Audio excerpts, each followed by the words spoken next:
Quero que você localize aí na tua Bíblia, Mateus capítulo 26, versículos 51 a 53. Mateus capítulo 26, versículos 51 a 53. Enquanto os irmãos aqui em Vila Franca de Xira procuram, quero também cumprimentar os irmãos internautas com a paz do Senhor. Se não for transtorno, localize aí também na tua Bíblia. Eu quero a companhia de todos nesse texto de Mateus capítulo 26, versículos 51 a 53. Creio eu que seja um texto bastante conhecido dos irmãos, pois se trata de um evento muito importante para o nosso resgate, para a nossa salvação, para a nossa libertação. Diz assim a palavra do Senhor. E eis que um dos que estavam com Jesus, estendendo a mão, puxou da espada, e ferindo o servo do sumo sacerdote, cortou-lhe uma orelha. Então Jesus disse-lhe: mete no seu lugar a tua espada, porque todos os que lançarem mão da espada, a espada morrerão.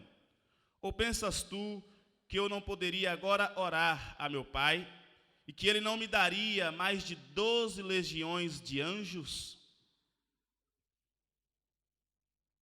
Venho meditado nesse texto desde a última terça-feira, na oração que tivemos aqui pela manhã.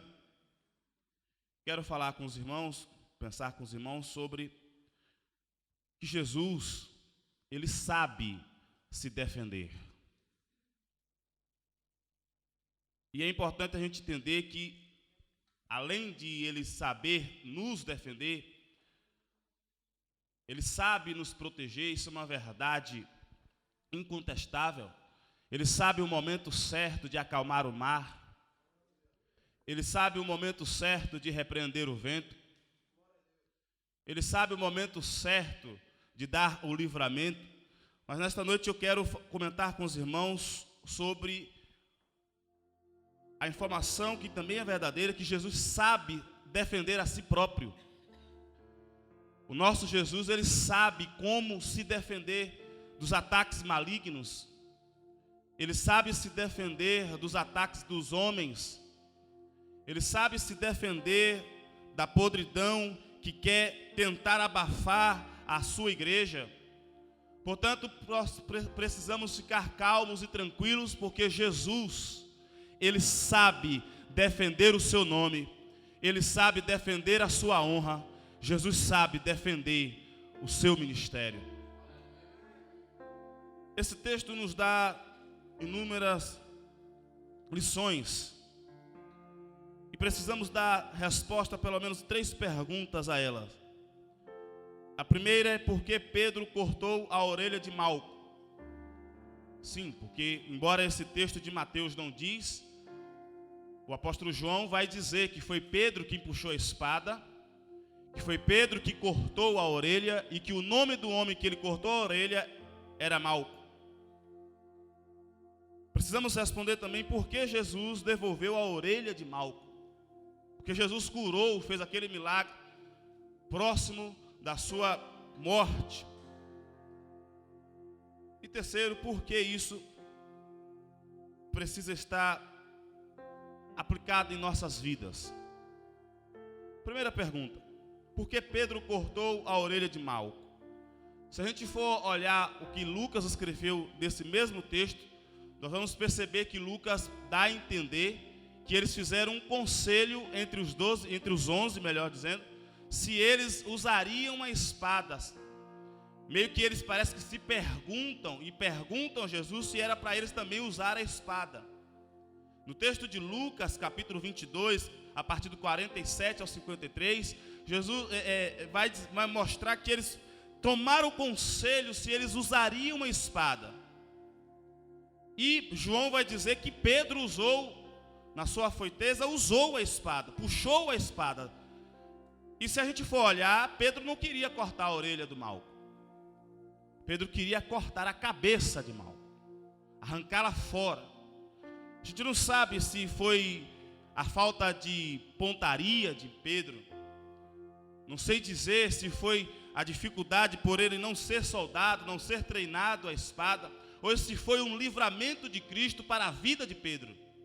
Porque imagine um apóstolo, um homem do bem, com essa informação na cabeça, martelando na sua mente: você matou um homem. Porque é certo que Jesus poderia, do mesmo jeito que Jesus colou a orelha de volta na cabeça de Malco, ele também poderia colocar a cabeça de volta e o milagre ser maior ainda.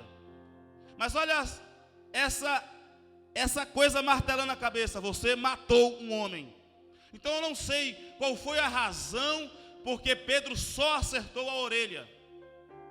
Eu não sei a razão porque antes desse evento Jesus disse: olha, Pedro, o diabo cirandou você, pediu para que tomasse a sua vida, pediu para que a sua vida fosse colocada em total destruição. E Jesus disse: eu estou protegendo você, mas mesmo assim você ainda vai me negar 3 vezes. Então não dá para dizer que foi uma simples pontaria ou má pontaria de Pedro, porque há uma possibilidade de ser o livramento de Cristo na vida de Pedro. E isso acontece nas nossas vidas. Às vezes a gente quer fazer uma coisa e a gente faz pela metade, e às vezes é livramento de Deus nas nossas vidas para que a gente não consuma o ato. Pedro cortou a orelha de Malco, ou tentou cortar a cabeça de Malco, porque ele queria evitar um vexame, ele queria evitar um escândalo, ele queria evitar uma tragédia, porque ele sabia que se aqueles homens colocassem as mãos em Jesus, eles não entregariam Jesus vivo. Pedro sabia, e os discípulos que ali estavam com ele sabiam que Jesus, se Jesus permitisse que ele fosse apanhado por aqueles homens, pelos soldados romanos, Jesus não voltaria vivo. E mesmo Jesus falando para eles no seu tempo do ministério, principalmente nos últimos dias do seu ministério, Jesus falava para ele: olha, é importante que o Filho do Homem seja entregue aos homens. É importante que o Filho do Homem cumpra as Escrituras. É importante que o Filho de Deus, ele venha e seja entregue por eles, que ele seja escarnecido, que ele seja vituperado, que ele passe pelo escândalo, que ele passe pela vergonha. É importante essas coisas acontecerem. E certa vez Pedro disse: não, Senhor, que isso nunca aconteça. E Jesus diz: olha, para trás de mim, Satanás, porque toda palavra de Deus será cumprida na minha vida. Certa vez Jesus subiu para o monte com os discípulos, e Pedro estava com Jesus, e Jesus se transfigurou no meio deles, e eles viram a visão, e naquela visão Jesus apareceu com Elias e Moisés, e eles ficaram tão extasiados, ficaram tão admirados, que quase que entra numa heresia. Pedro quase que promove uma heresia entre os discípulos. Faz aqui para nós, para cabanas, para nós não, para cabana, 3 cabanas, um para ti, um para Pedro, outro para Elias, um para Moisés, outro para Elias. Esqueceu, e a palavra de Deus diz que ele não sabia o que estava falando, porque estava sonolento, porque estava sem saber o que estava acontecendo. E quando eles descem, que Jesus expulsa os demônios daquele menino, que os discípulos que ficaram embaixo não conseguiram expulsar, porque estavam discutindo as coisas com os fariseus, com os escribas. E Jesus expulsando aquele demônio, dando vida, dando transformação àquele garoto, ele fala uma coisa: é importante que o Filho do Homem padeça as angústias, que o Filho do Homem padeça o vexame, que o Filho do Homem seja entregue aos homens. E parece que eles não entendiam isso.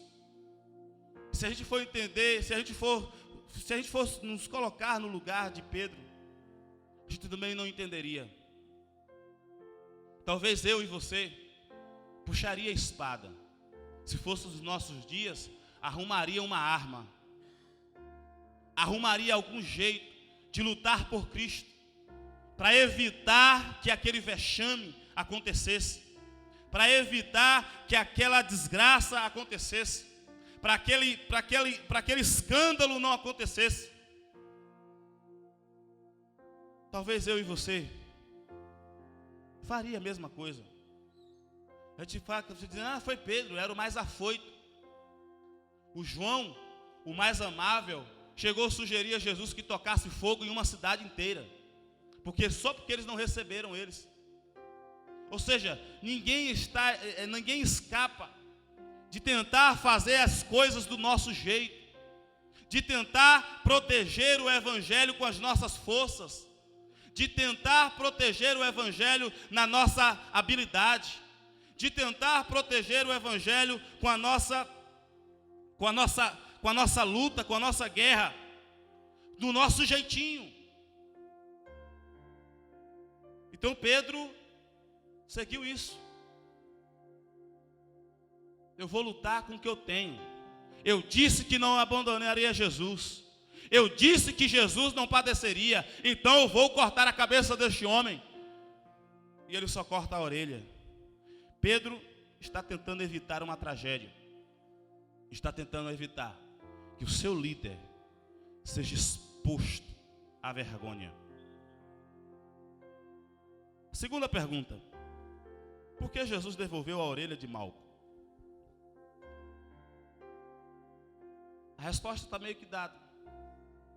Jesus tinha que passar por aquilo.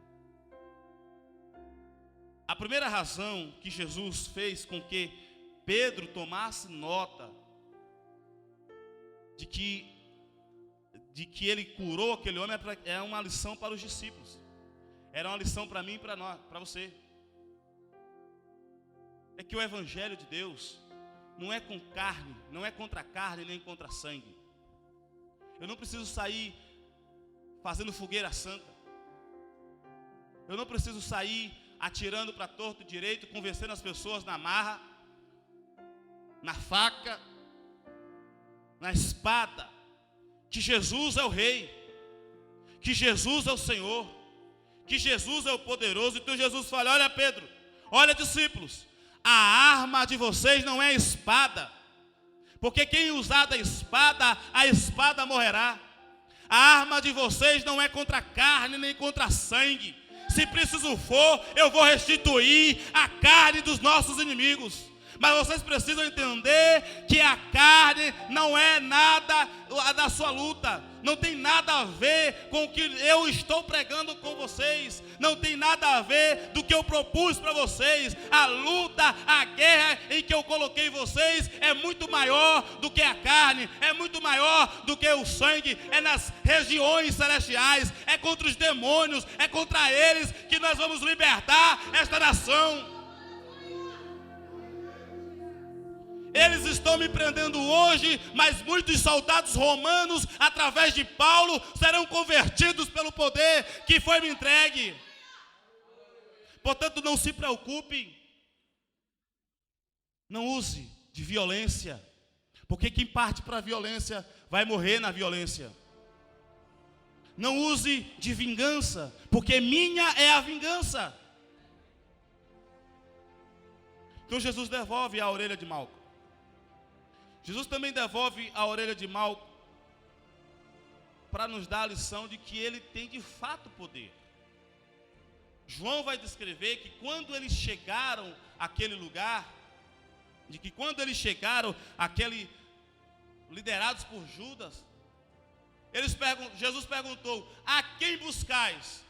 E os soldados responderam: a Jesus o Nazareno. E quando Jesus diz a Jesus o Nazareno, a palavra de Deus diz que eles caíram de temor e tremor diante daqueles a quem eles iam buscar. E não foi uma, foram duas vezes, até que Jesus diz: olha, vocês vieram me prender e é importante que eu seja preso, por isso eu estou me entregando.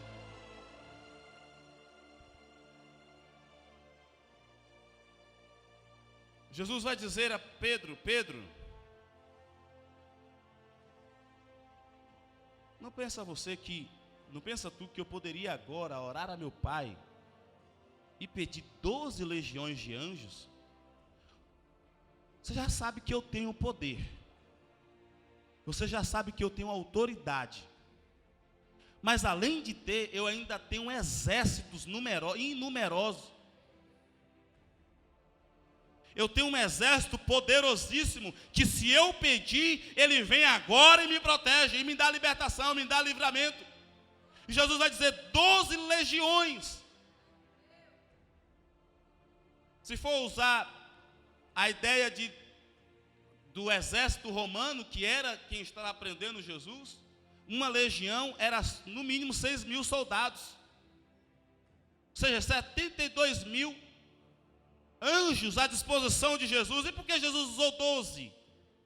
Talvez para mostrar ao discípulo, olha, eu escolhi 12, não precisa 12, eu não preciso de 12 homens lutando contra a carne e contra o sangue. Eu tenho mais de 12.000 legiões à minha disposição. Ou seja, uma legião de anjos para cada discípulo. Para mostrar aos discípulos que a força de Jesus, a proteção do nome de Jesus, não está na nossa força, está em Cristo mesmo. Ele pode descer e os anjos do Senhor fazer uma total devastação no reino do inimigo, no reino das trevas e até no reino da carne e do sangue. Não precisamos levantar as nossas mãos contra o nosso inimigo, porque Jesus já fez isso. Jesus tem anjos para o defender. Jesus sabe se defender. Chegaram para Jesus inúmeras vezes: olha, eu quero testar você. É lícito pagar imposto? Essa mulher foi pega em adultério. O que é que o Senhor nos orienta? A lei diz que é para apedrejar. Então, inúmeras vezes, Jesus foi testado pelos escribas. Inúmeras das vezes Jesus foi testado até pelos seus discípulos para realmente saber se ele tinha autoridade e poder, e Jesus passou por todos os testes. Em nenhum momento Jesus foi surpreendido. Em nenhum momento eles tiveram do que dizer, olha, Jesus falhou nisso aqui. Porque Jesus sabia o que estava fazendo. Jesus sabia o que estava falando. Porque Jesus, ele sabe se defender. Terceira pergunta: o que tem a ver nós com isso? A gente cantou essa noite para que Jesus abrisse os céus, para que deixasse o céu se abrir e o céu viesse até nós. Nós já alimentamos as nossas vidas com a informação de que Jesus já deu o reino dos céus a nós. Ele já inaugurou o seu reino aqui na terra. E que nós já fazemos parte dele. É bem verdade que lá fora as pessoas, o inimigo tenta acabar com esse reino, que chama-se Igreja de Cristo. Ele tenta fechar as portas do reino dos céus. Ele tenta acabar com os cristãos para que ninguém mais entre nele e que os que estão nele pereça logo, ou se afaste desse reino. Às vezes nós somos tentados a usar da nossa força física, a usar da nossa força intelectual para proteger Jesus. Mas Jesus, ele sabe defender o seu nome. Ele sabe defender o seu reino. Ele sabe como conduzir-nos na história dessa terra para que o seu nome seja glorificado. Quantas vezes as pessoas ficam dizendo, não, essa pessoa aqui, esse descrente não pode passar por essa situação, não pode passar por esse mover, porque ele pode se escandalizar. Porque ele pode achar que estamos em vinho, irmãos. Deixa Jesus se defender. Se Jesus quer que aquela pessoa veja as nossas reuniões, que ele experimente o nosso poder, deixa Jesus se defender. Ele pode até se escandalizar, mas Jesus em algum momento vai se explicar para ele. Vai mostrar, é assim que eu faço com o homem, é assim que eu faço com a mulher. Jesus vai dar de algum jeito, uma maneira de mostrar àquela pessoa, olha, pode ficar tranquilo, você não vai perecer, você não vai se perder, você não está se enlouquecendo, você não está ficando bêbado.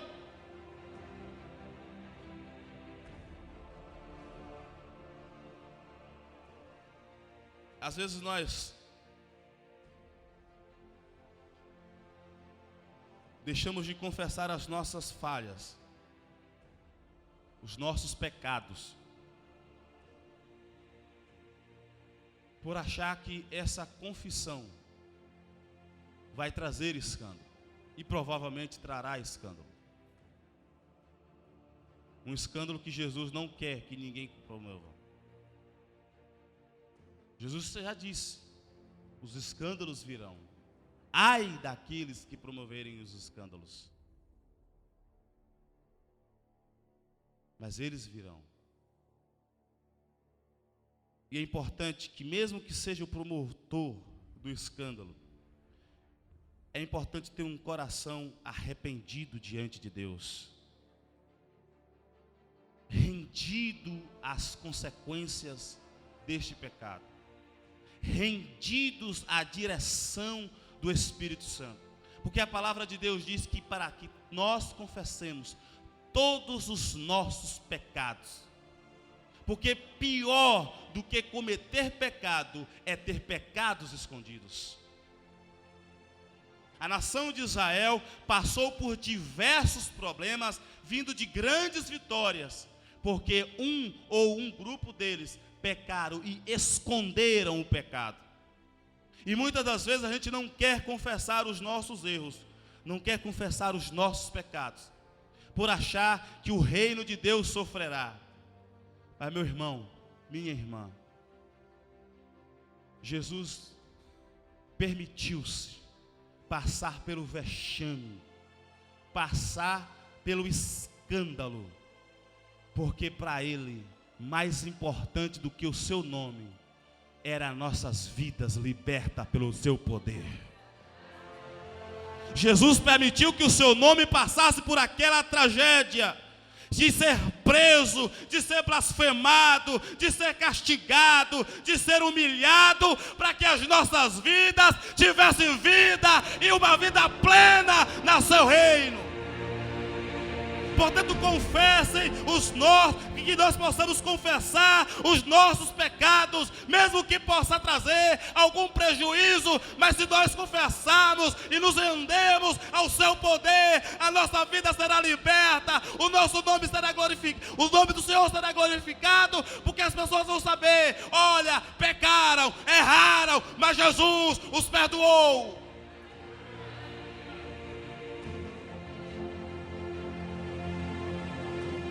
Nós precisamos entender que Jesus sabe se defender, confessando as nossas culpas, os nossos erros. Não precisa estar aí confessando para todo mundo, divulgando nas redes sociais. Jesus já deu a diretriz de como é que deve se confessar. Procure o seu pastor, e o pastor sabe o que vai fazer.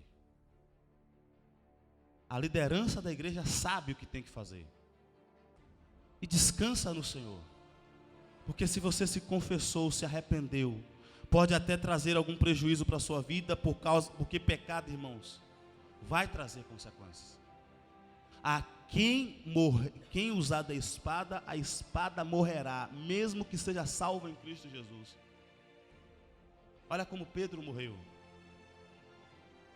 Ele ia morrer a espada, depois preferiram colocar ele numa cruz, e ele vendo que não era justo, mandou que fosse preso com a cruz ao contrário, mas morreu a espada, morreu ao castigo, porque a consequência do pecado vem. Jesus perdoa os nossos pecados, mas não tira as consequências. Jesus perdoou os pecados de Davi, mas não tirou as consequências de um filho morrer. não tirou as consequências de uma guerra na sua própria família. Mas de qualquer forma, nos deixamos entregar a Jesus, porque Jesus vai saber lidar, Jesus vai saber conduzir para que o seu nome seja restaurado.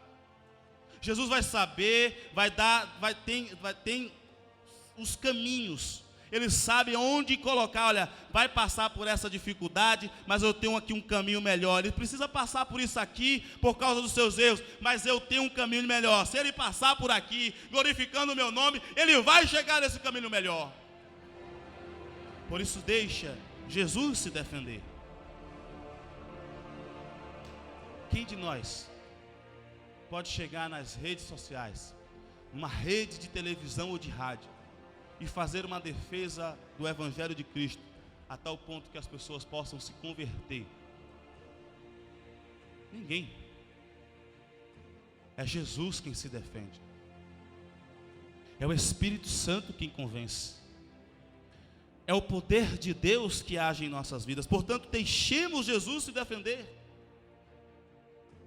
Se Ele quer que passe por essa dificuldade, deixa Jesus passar. Se Jesus diz que precisa passar por esse problema aqui, deixa que Jesus passe.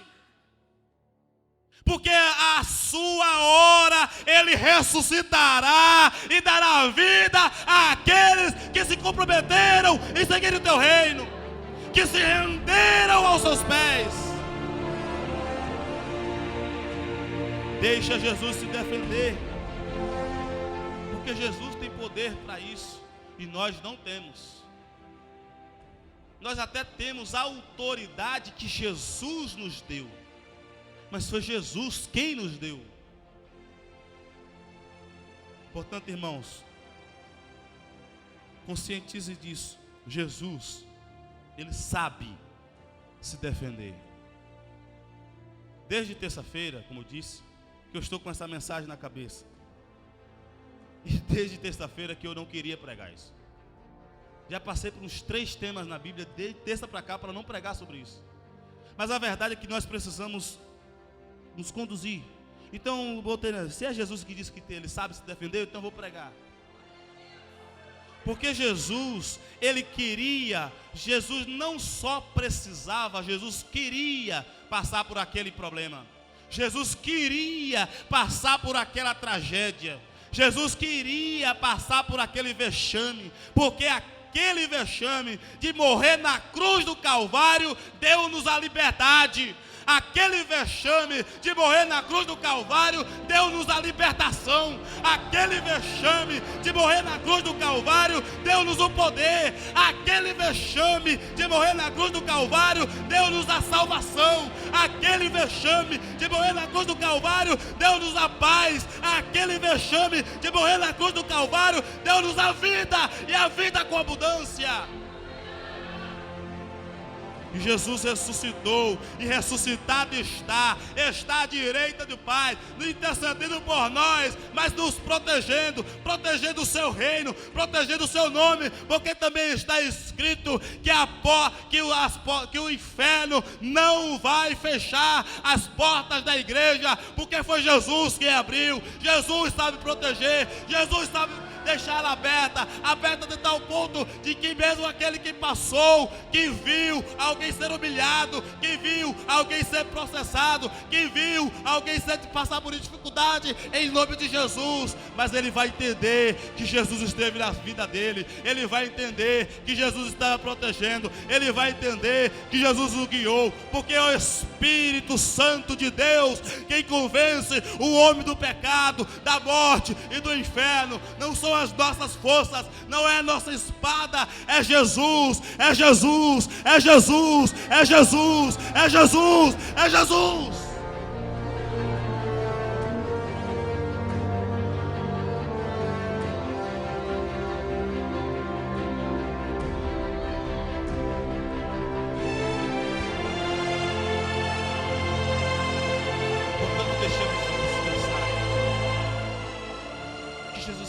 Dos discípulos não era que eles entrassem em conselho para usar a espada.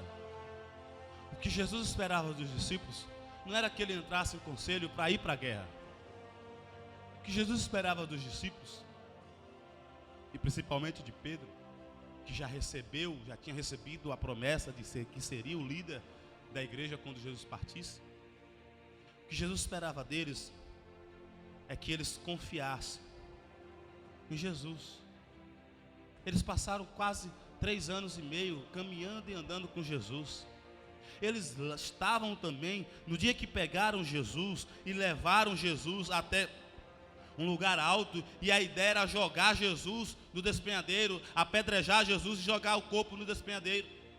Eles estavam naquele dia em que Jesus se permitiu ser levado por aqueles homens, mas do nada, sem que eles percebessem, Jesus saiu. Eles nem tinham percebido que o corpo de Cristo não estava mais sobre os seus braços. Eles nem tinham percebido como é que Jesus passou por uma multidão que queria matá-lo. Jesus se mandou. Ou seja, não era o momento, não era a hora de Jesus ser entregue. Então Jesus saiu.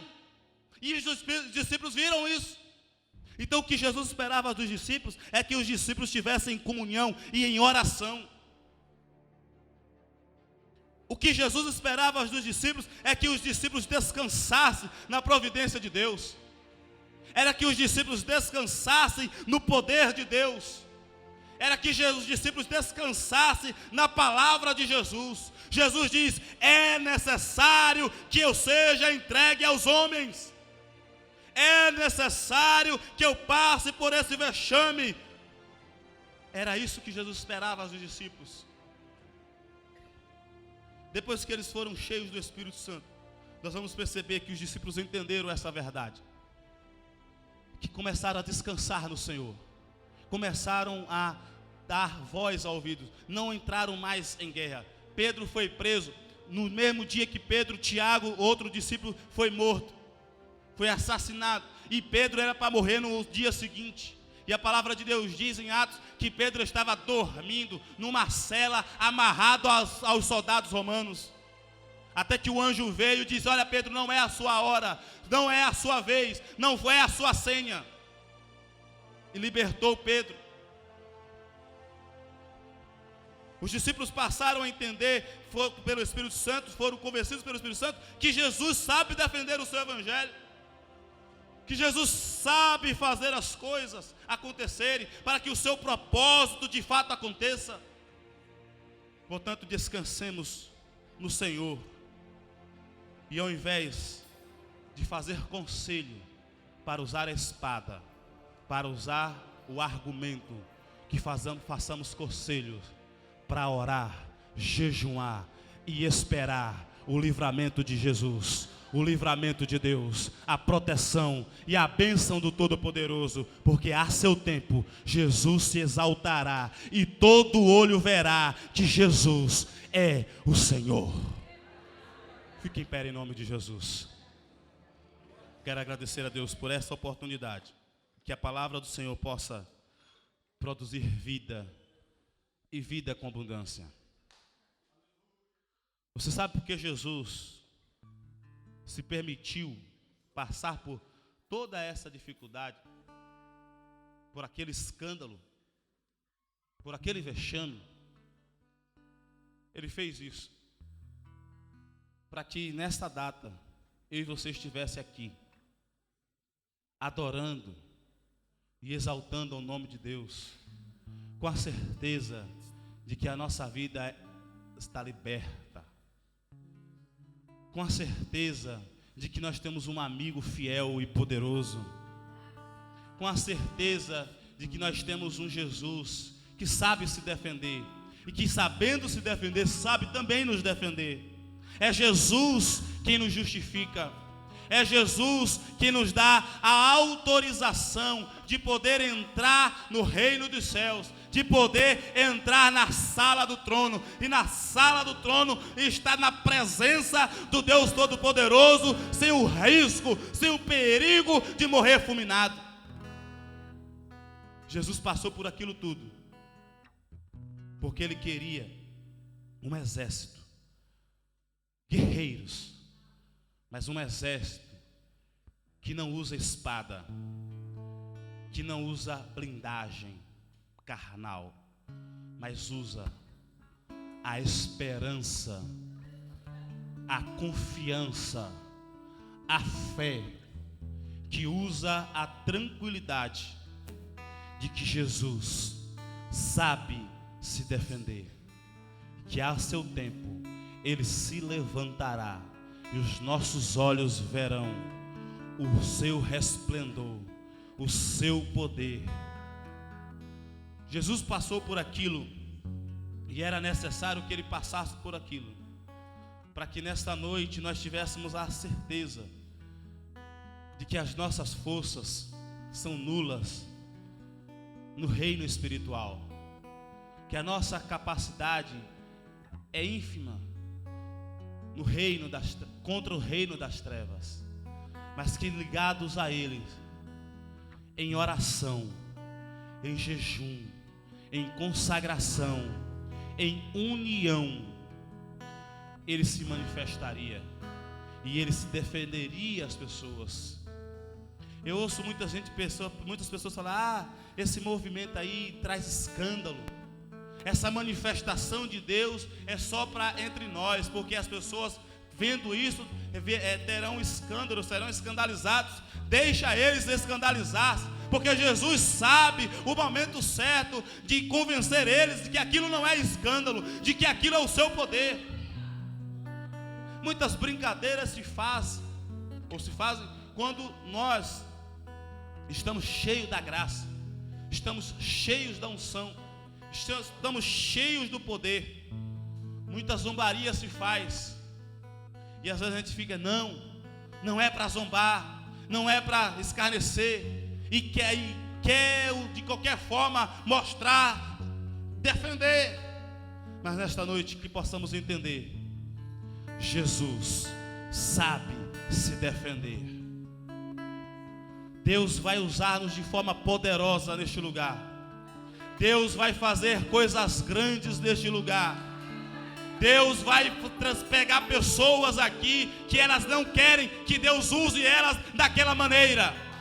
Deus vai fazer com que pessoas aqui saltite de poder e alegria. Deus vai fazer com que pessoas aqui se manifestem no poder de tal forma que elas, quando imaginam, pedem para Deus não fazer isso. E muitas pessoas vão querer que as outras lá fora não vejam, mas é preciso que elas vejam o poder de Deus nas nossas vidas, a manifestação do seu Espírito em nossas vidas. Pode até se escandalizar, mas muitos, milhões e milhares se converterão quando virem o poder de Deus manifestado nas nossas vidas. Portanto, deixa Jesus se defender nas nossas vidas e no seu reino. Querido Deus, querido Pai, em nome de Jesus, é a Tua palavra que foi pregada, é o Senhor que é dar a mensagem de forma específica a cada um.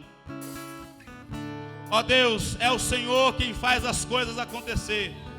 Foi o Senhor que morreu na cruz do Calvário para nos salvar. Foi o Senhor que morreu na cruz do Calvário para descer, para que o Espírito Santo descesse, para que o Consolador viesse e para que o Consolador enchesse as nossas vidas de graça, para que o Consolador enchesse as nossas vidas de poder, para que o Consolador fizesse que essas nossas vidas fosse uma carta aberta, lida por todos, vista por todos. Foi o Senhor quem fez aquele grande, passou por aquele vitupério, para que hoje estivéssemos aqui e descansássemos no seu poder, no teu poder, na tua graça, no teu amor. Ó Deus, nessa noite, manifesta a tua presença em nossas vidas. Faz descansar os nossos corações em ti. Faz descansar a nossa alma em ti, e que possamos passar por qualquer circunstância, porque sabemos que é o Senhor quem nos justifica, porque sabemos que o Senhor sabe defender os nossos nomes e que o Senhor sabe defender também o seu próprio nome. Ó Deus, em nome de Jesus, que o teu poder, que a tua graça manifestada no dia de Pentecoste possa ser manifestada em nossas vidas, que possamos desfrutar de todo o bem, de toda a graça, de todo o dom, de todo o poder, sem preocupação de que o próximo, de que os outros possam ver e achar. Em nome de Jesus, ó Deus, usa-nos poderosamente. Nós deixamos que o Senhor faça conforme o seu concílio, conforme o seu desejo, conforme o seu caminho, porque os teus caminhos são mais altos, são melhores do que os nossos. E nessa noite descansamos em Ti. Nós não vamos usar a espada, nós não vamos usar o argumento, vamos descansar, vamos usar a fé, vamos usar a confiança de que o Senhor vai se defender. Aleluia.